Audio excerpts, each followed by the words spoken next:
guys, balik lagi bersama saya Robi.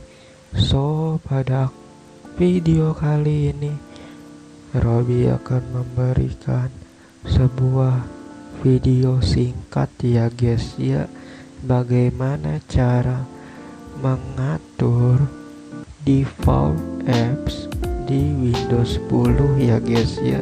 Default apps itu istilahnya kayak, jadi kalian cuma taruh aplikasi tertentu doang, dan pas kalian sudah pilih itu, kalian tidak usah pilih lagi ya guys ya, bakalan otomatis.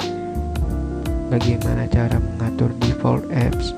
Default apps itu kayak ini ya guys ya, sekalian beli kasih tutorial kayak gini. Default apps itu kalian masuk ke apps ini dan kalian pilih default apps. Nah, ini yang namanya default apps. Kalian bisa taruh aplikasi yang ada di PC kalian ke sini. Misalnya ini email kalian, pas kalian membuka email, kalian mau buka di browser apa, atau kalau kalian ada aplikasi email, kalian pilih email tersebut supaya nggak ada konfirmasi.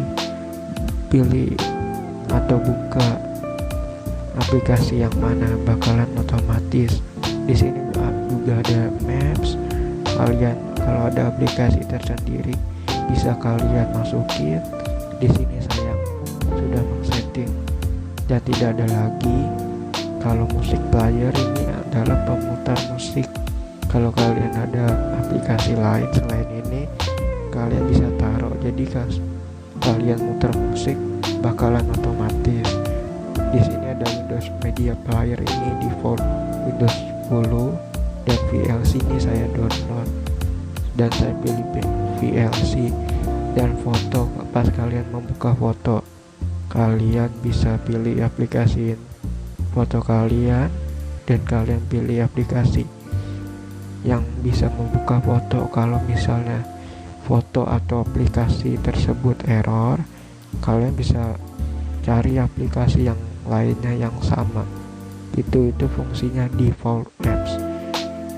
Video player juga, kalau misalnya video playernya error, kalian bisa pilih aplikasi yang lain yang tidak error ya guys ya. Kalau browser, kalian bisa pilih, di sini ada Microsoft Edge, Internet Explorer, dan Google Chrome. Google Chrome ini saya download, dan lainnya ini bawaan Windows 10. Nah, begitulah cara mengatur default apps di Windows 10 ya guys ya. Semoga videonya bermanfaat buat kalian, dan jangan lupa like, comment, subscribe, share video ini agar saya lebih bersemangat dalam membuat video yang lainnya ya guys ya.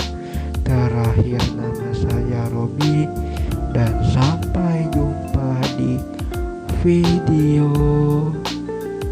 berikutnya.